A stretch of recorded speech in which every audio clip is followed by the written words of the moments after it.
A very good morning to the students of class 12th business studies के हम unit 4th पर हैं, जिसमें हम ऑलरेडी कर चुके हैं meaning, definitions of planning as well as features and characteristics of planning and importances of planning. Today we are going to do the limitations of planning. Students, in our today's topic we are going to discuss limitations of planning. See, the very first one is time consuming. As I said, planning takes time. आप किसी भी चीज़ को plan करोगे तो उसके लिए भी तो आपको टाइम चाहिए ना. और प्लानिंग में सारे प्रोसीजर, सारे ब्लूप्रिंट्स जो हैं वो रेडी किए जाते हैं. तो ये जो सारे ब्लूप्रिंट्स, ये जो सारा पेपर वर्क होता है, इस सब में क्या लगेगा? टाइम लगेगा. तो दैट्स वाई वी से कि प्लानिंग का एक सबसे बड़ा लिमिटेशन क्या है कि ये बहुत ज़्यादा टाइम कंज्यूमिंग होता है. हमें हर छोटे से छोटे, माइन्यूट से माइन्यूट, छोटे से छोटे पार्ट को भी कंसीडर करना पड़ता है. कहीं किसी एक चीज़ को छोड़ देने से या किसी एक चीज़ को कंसीडर ना करने से हमारी कंपनी को क्या ना हो जाए, लॉस या रिस्क की चांसेस ना रह जाए. तो इसलिए हम छोटे से छोटे पार्ट को कंसीडर करना पड़ता है, और वो भी टाइम से पहले. तो इसके लिए प्रेडिक्शंस, अजम्पशंस, वो सारी चीज़ें हमें लगानी पड़ेगी. तो इसलिए प्लानिंग जो है वो टाइम कंज्यूमिंग होता है. Next up we have is costly. See, planning में टाइम लगेगा तो मैनेजमेंट भी तो लगेगा, स्टाफ भी तो लगेगा, वर्किंग इंडिविजुअल्स भी तो लगेंगे, एम्प्लॉयज़. जब ये सब लोग इसके लिए काम करेंगे, जब ये सब एनालिस्ट वगैरह लग करके आपकी प्लानिंग्स या आपके स्टैंडर्ड सेट करने में लगे होंगे, तो उसके लिए क्या लगेगी? उनके लिए सैलरी भी लगेगी, उनके कमीशंस भी लगेंगे, उनके लिए आपको पर्क्स एंड बेनिफिट्स भी देने पड़ेंगे. तो वो सब क्या है? वो सब कॉस्ट ही तो बढ़ाएंगे. आपकी कंपनी में ऑलरेडी वर्किंग के लिए आपको काफ़ी सारे एक्सपेंसेस बियर करने पड़ते हैं, कंपनी की ऑपरेटिंग कॉस्ट. लेकिन इसके अपार्ट आपको प्लान करने के लिए वो जो एग्जीक्यूशन है आपके प्रोडक्ट्स का या आपके वर्किंग का, उसे एग्जीक्यूट करने से पहले आपको जो सारी चीज़ें प्लान करनी पड़ती है, उसके लिए भी आपको क्या करना पड़ेगा? बियर, कॉस्ट ही बियर करना पड़ेगा. इसीलिए कहते हैं कि planning is also costly. Next one is rigid. See, rigidity का क्या मतलब है? Rigidity means stiff, not going to mould easily. जिसको बहुत ईजीली मॉड्यूल नहीं कर सकते, जिसको बहुत ईजीली बेंड नहीं कर सकते, या जिसे बहुत ही ईजीली ईजी चेंज नहीं कर सकते. काफ़ी स्टिफ होता है इसका चेंजेस करना. आपने कोई एक चीज़ को प्लान किया, प्लानिंग के टाइम पर ही आप क्या करते हो? प्लान ए बनाते हो. ए प्लान के फेल होने पर आप प्लान बी रखते हो. लेकिन प्लान ए फेल होता है तभी आप प्लान बी को एग्जीक्यूट करते हो. लेकिन आपका प्लान ए, सोचिए आप प्लान ए में 80% पार्ट पर आप आ गए हो, और 80% पार्ट को सक्सीड करने के बाद now you good to realise कि आपका प्लान ए जो है फेलियर होने वाला है. तो उस टाइम पर क्या होगा? आप प्लान बी को एग्जीक्यूट कर पाओगे? टफ ना. तो अब वही चीज़ आपके पास में प्लान ए के लिए रह जाती है कि जो रिमेनिंग 20% जो रह गया प्लान ए के एग्जीक्यूशन में, उस टाइम पर ये बहुत ज़्यादा रिजिड हो जाएगा, बहुत ज़्यादा स्टिफ हो जाएगा, अनचेंजेबल हो जाएगा, ये यूँ कहें हार्ड टू चेंज हो जाएगा. कि आप प्लान ए की जगह प्लान बी को ऑप्ट कर लो. Clear students? Next point we have is gap between plans and achievement. See, we all know कि हम जो स्टैंडर्ड सेट करते हैं, हम प्लानिंग में जिन स्टैंडर्ड्स को सेट करते हैं, लेट्स टेक कि every employee should produce minimum 10 units. लेकिन जो हमारी एक्चुअल अचीवमेंट्स होती हैं, एक्चुअल जो रिजल्ट्स होते हैं, दे आर फार बेटर और worst then the actual standards. से कुछ लोग होंगे जो अचीवमेंट्स में 8 यूनिट्स ही प्रोड्यूस कर पाएंगे, जबकि कुछ होंगे जो 9, 10 एंड 11, 12 तक प्रोड्यूस कर सकते हैं. See, every employee has different capabilities and abilities. So accordingly हम जो स्टैंडर्ड सेट करते हैं, दीज स्टैंडर्ड्स और these plans are made for all. हम सभी को एक जैसा सपोज करके करते हैं, लेकिन क्योंकि हमारे ह्यूमन रिसोर्स है, हमारे ह्यूमन एरर है, हमारे पास में बहुत सारे एम्प्लॉयज़ ऐसे भी हो सकते हैं वो performs below the level, and few are there जो हमारे लिए अबव द लेवल परफॉर्म करते हैं. सो अकॉर्डिंगली हमारे जो प्लान्स होते हैं और जो एक्चुअल अचीवमेंट्स होती हैं, एक्चुअल रिजल्ट्स होते हैं, उनके बीच में एक गैप होता है. This is what we call कि हमने स्टैंडर्ड तो सेट किया था 10, लेकिन वो सभी के लिए. प्लान तो हम एक ही बनाते हैं ना, सबके लिए एक जैसा, लेकिन एक्चुअल रिजल्ट्स या एक्चुअल अचीवमेंट्स जो है हमारी, उसमें क्या होता है? कुछ लोग तो उसमें लूपहोल ले आते हैं और कुछ लोग उसमें अचीवमेंट्स ले आते हैं, और वो भी एक्सीड करके. Next point we have is problem for technical staff. See, हमारा जो प्लानिंग है, what we do is, planning में हमारे पास सारी की सारी चीज़ें किस में होती हैं? थ्योरी में होती हैं. हम किसी भी चीज़ को टेक्निकल या प्रैक्टिकल पार्ट के ऊपर नहीं सोचते हैं। तो जब हम किसी चीज़ के प्रैक्टिकल पार्ट को नहीं सोचेंगे तो हम उसे थ्योरी में कंसीडर करके उसके रिजल्ट्स के अटेन होने की एक्सपेक्टेशंस भी नहीं लगा पाएंगे। और यही एक प्रॉब्लम है जो हमारे टेक्निकल स्टाफ को प्लानिंग्स की वजह से फेस करनी पड़ती है, क्योंकि प्लानिंग में हम थ्योरीज रखते हैं, हमारे पास सिर्फ और सिर्फ माइंडेड नॉलेज होता है, हमें सिर्फ नॉलेज होता है कि क्या सारी चीज़ें हमें करवानी है हमारे एम्प्लॉयज़ से, लेकिन वो जो इन्फॉर्मेशन जो हम अपने एम्प्लॉयज़ को प्रोसीड करके आगे देते हैं रिजल्ट अटेन करने के लिए, वो उनके लिए डिफ़िकल्ट हो जाती है।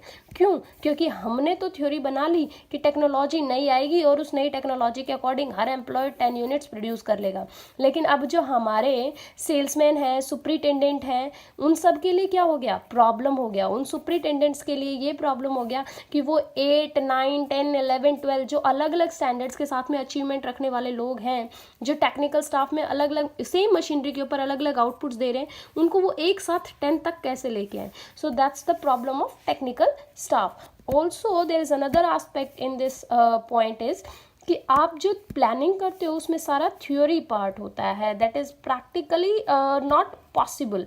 बहुत सारी चीज़ें ऐसी होती है जो हम थ्योरी में मान के चलते हैं, उनका प्रैक्टिकल इम्प्लीमेंटेशन काफ़ी डिफ़िकल्टी ले आता है। तो इसीलिए हमारा जो टेक्निकल स्टाफ है that sometimes doesn't agree with the planning. Next up we have is resistance to change. See, मैंने आपसे कहा कि प्लानिंग में हम रिजिड हो जाते हैं।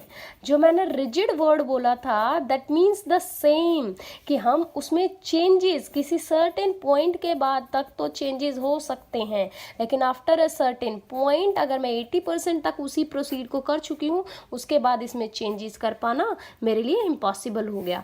तो रेसिस्टेंस टू चेंज यानी सपोज कीजिए कि मैंने अपने साल के शुरू में बहुत सारा पैसा, बहुत सारा टाइम लगा करके प्लानिंग की, लेकिन मिडल सेशन में आने के बाद मुझे पता लगा कि टेक्नोलॉजी जो है वो चेंज हो गई है, और उस चेंज इन टेक्नोलॉजी की वजह से मुझे मेरा पूरा का पूरा लॉट या तो कैंसिल करना पड़ेगा या फिर मुझे फिर से एक नई टेक्नोलॉजी को परचेज करके और फिर प्रोडक्शन करना पड़ेगा। अब मैं नई टेक्नोलॉजी को अगर परचेज करती हूँ तो जो मेरी प्लानिंग थी उसके लिए क्या हो गया, मैं चेंज करना पड़ेगा। अब ये प्लानिंग जो पुरानी प्लानिंग है वो सारी की सारी बेकार हो गई। मुझे फिर से क्या करना पड़ेगा, न्यू प्लानिंग्स को इम्प्रोवाइज करना पड़ेगा, न्यू प्लानिंग्स को सेट करना पड़ेगा। और ये जो न्यू प्लानिंग्स है it would again cost the same, again take time, और इसी वजह से मेरी प्लानिंग जो है वो मुझे डिले की तरफ ले जाती है।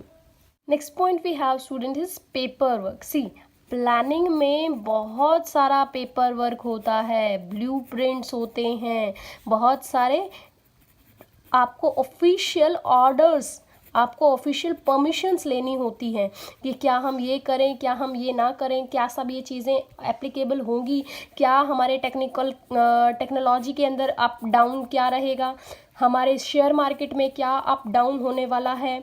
उन सब चीज़ों के साथ हमें पेपर वर्क लेके चलना पड़ता है। इसीलिए प्लानिंग जो है कंप्लीट एक ब्लूप्रिंट होता है, कंप्लीट एक पेपर्ड फॉर्म में लिखी हुई चीज़ें होती हैं जिनको देख करके आप क्या करते हो, प्रिपेयर करते हो कि आप नेक्स्ट क्या कर सकते हो, इसके अलावा और क्या ऑप्शंस हो सकते हैं।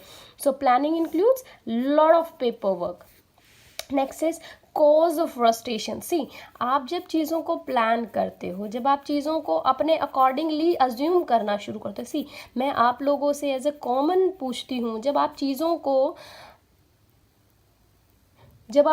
को अपने अकॉर्डिंग अज्यूम करना शुरू कर देते हो, जब आप समझते हो कि मेरी चीज़ें जो मैं काम कर रही हूँ उसके अंदर मुझे सक्सीडेड रिजल्ट मिलेगा, लेकिन जब रिजल्ट्स नहीं मिलते हैं तो क्या होते हो आप, फ्रस्ट्रेटेड होते हो, टेंशन होती है। इन सब से ऊपर आप क्या सोचने लगते हो कि दोबारा कभी प्लानिंग करेंगे ही नहीं, दोबारा कभी सक्सीड कर ही नहीं पाएंगे, कभी हमारे गोल्स अचीव होंगे ही नहीं, हम डीमोटिवेटेड हो जाते हैं। और वो जो डीमोटिवेशन है वो हमें दोबारा क्या नहीं करने देगा, हमें आगे अचीवमेंट्स की तरफ सक्सीड नहीं करने देगा। इसीलिए मैंने कहा कि कॉजेज फ्रस्ट्रेशन। आपकी जो प्लानिंग है इसकी वजह से आप कुछ अजम्पशंस, कुछ चीज़ों को अज्यूम, प्रिटेंड करना स्टार्ट कर देते हो कि मैं सक्सीड कर चुका हूँ, लेकिन वो सारी सक्सेशन जब आपको सक्सेस नहीं मिलती है तो आप क्या करने लग जाते हो, टेंशन में आना शुरू कर देते हो और फ्रस्ट्रेशन, आपके गोल्स अचीव नहीं होते, आप डीमोटिवेटेड हो जाते हो। तो यही हाल प्लानिंग के साथ है कि जब बिजनेस हाउसेज प्लानिंग करते हैं तो अपने लिए 8 करोड़ 800 करोड़ का प्रॉफिट अटेनमेंट का टारगेट लेके चलते हैं, लेकिन जब वही प्लानिंग को वो एक्चुअल इंप्लीमेंटेशन पे आते हैं तो स्टैंडर्ड्स के साथ में मैच नहीं हो पाते हमारे एक्चुअल रिजल्ट्स। तो इसी की वजह से मैनेजमेंट क्या करना स्टार्ट करती है, फ्रस्ट्रेट करना स्टार्ट कर देती है, क्योंकि प्लानिंग में जो हमने सब दिखाया कि भैया इतने इतने सारे पैसे हम कमाने वाले हैं इस बिजनेस से, लेकिन एक्चुअल रिजल्ट्स पे आए तो कुछ फायदा ही नहीं हुआ। Next is danger of over targeting and under targeting. See, over targeting and under targeting क्या है? ओवर टारगेटिंग का मतलब है कि मैंने डिसाइड किया कि मेरा 800 CR का 800 करोड़ का प्रॉफिट होने वाला है, ठीक है, तो मैंने अपने एम्प्लॉयज़ को इसी हिसाब से काम करने में लगा दिया। अब एम्प्लॉयज़ इतना ज़्यादा काम कर रहे हैं, इतना ज़्यादा काम कर रहे हैं, दिन रात काम कर रहे हैं, वो फ्रस्ट्रेट हो गए, मेरे लिए ये डेंजर हो गया। मैंने अंडर टारगेट कर लिया, मैंने सोचा कि मेरा जो प्रॉफिट है वो 300 करोड़ का ही होने वाला है, तो मैंने एम्प्लॉयज़ के अंदर से लीनियंसीज हटा दी। मैंने एम्प्लॉयज़ को परफॉर्मेंस को कोई बात नहीं, कम आ रही है कोई दिक्कत नहीं है, मेरा तो प्रॉफिट इतना ही होना है, मैं उसी हिसाब से सोचने लग गई। अब मैं इसी हिसाब से सोच रही हूँ तो मेरे एम्प्लॉयज़ भी कम परफॉर्म कर रहे हैं, अंडर परफॉर्मेंस दे रहे हैं, तो इसकी वजह से भी मुझे क्या करना पड़ेगा, लॉस बियर करना पड़ेगा। जितनी मेरी एम्प्लॉयज़ की कैपेसिटी है वो उतना भी काम परफॉर्म नहीं कर रहे हैं, तो भी मेरे लिए क्या है, प्रॉब्लम ही है। जितना मैंने सोचा उतना मेरे एम्प्लॉयज़ परफॉर्म ही नहीं कर पाएंगे, वो टारगेट उनके लिए ओवर है, अबव द स्टैंडर्ड्स है, वो उसे अचीव ही नहीं कर सकते, तो वो भी मेरे लिए क्या है, मेरे एम्प्लॉयज़ के लिए फ्रस्ट्रेशन हो जाएगा। सो कभी कभी प्लानिंग में हम ओवर टारगेटिंग या अंडर टारगेटिंग कर लेते हैं, जिसकी वजह से हमारी फर्म के ऑब्जेक्टिव्स जो अचीव होने होते हैं, जो एक्चुअल रिजल्ट्स आने होते हैं, जो एक्चुअल फीडबैक्स हमें मिलने वाला होता है, वो हमें नहीं मिल पाता है। हमें या तो उसके लिए फ्रस्ट्रेशन हो जाती है क्योंकि हमने ओवर प्लानिंग कर ली थी, एक्सीड करके रिजल्ट्स डिसाइड कर लिए थे, और अगर हमने अंडर किया है तो हमारे जो एक्चुअल रिजल्ट्स हैं हमें वो नहीं मिल पाते। Next point we have is danger of human error. See, human error क्या है? ह्यूमन बींग्स है, सभी ह्यूमन बींग्स के लिए एरर, ओमिशन, मिस्टेक होती है नहीं होती है, सब करते हैं। तो प्लानिंग कौन करता है? प्लानिंग भी तो ह्यूमंस ही करते हैं।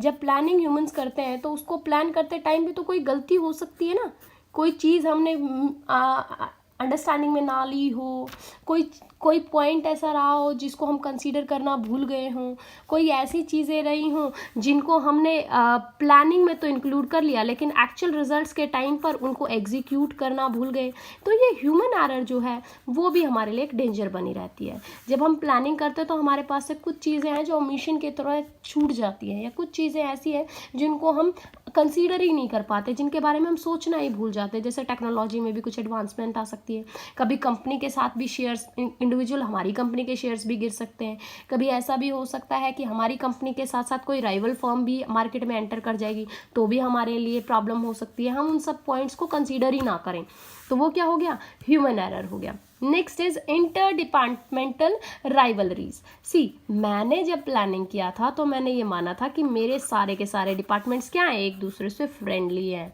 एक दूसरे के हेल्प करते हैं, कोऑपरेटिव्स हैं, ठीक है। लेकिन जब मैंने इस चीज़ को इम्प्लीमेंट किया, जब मैंने प्लानिंग को फाइनल एग्जीक्यूशन में लिया, तो मैंने देखा कि एक डिपार्टमेंट दूसरे डिपार्टमेंट को ब्लेम कर रहा है और दूसरा डिपार्टमेंट पहले वाले डिपार्टमेंट को ब्लेम कर रहा है।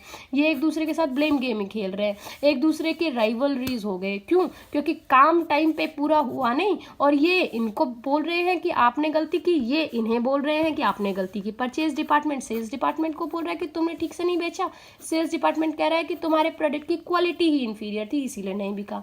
Now this is what we call कि आपके डिपार्टमेंट्स में ही क्या हो जाते हैं, राइवलरीज, झगड़े स्टार्ट हो जाते हैं, और वो जो एक डिपार्टमेंट से दूसरे डिपार्टमेंट के झगड़े शुरू होते हैं उसकी वजह से आपके ऑब्जेक्टिव्स अचीव नहीं हो पाते हैं। और वो ऑब्जेक्टिव्स क्यों अचीव नहीं हुए? क्योंकि हमने प्लानिंग में ऑब्जेक्टिव्स कुछ ज़्यादा ही हार्ड स्टैंडर्ड्स के ले लिए थे, कुछ ज़्यादा ही हाई ले लिए थे, और उन हाई स्टैंडर्ड्स को अचीव कर